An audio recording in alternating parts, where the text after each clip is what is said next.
Oh. Dulot sa inyong dughan. So butangan siya aron di ka magbunlay. Oh, tangin daw siya. Kay og imo na siyang ko ano na may pampatay sagot, madaot man pud ang iyang gamot kay ang gamot ana na diri abot naman ni diri oh. Di mo na nang ganito na. Kung magsuhol ni og tao, wala ra magabulay. So muna siya buto na siya te. Dili po ni siya Abay. lahi ra ni. Oh, lahi ra ni ato.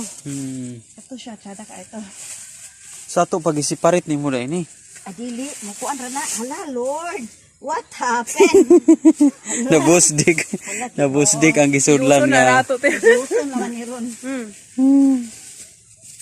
Na diri Muna og kami hinog na gyud. magsuhol rami og kuan. Oh, pagsuhol ra mo. Magsuhol rami og pagganot. Kay pila ra suhol in aning gidako na mga anak ra mas 300. Kay imo ning bunlayon madaot mo ko siya. Kana mo biyahe mo dumagi tag pila ka kilo ti ang ma. Nay usahay kay season ng dran. Nay tag 80. Ka kilo yung ma-deliver? Sus, kadaghana. Yung daghan kay buka te. Daghana. Kani man gud imong timan-an kana bitaw. Wala man kayo. Namay dili naman kay dagkag bulak ko na bulak. Daghana. Imo na siya ihapon as sa bulan pa man na siya. Sa usa ka tuig te kapila siya mo nga te. Ay di ka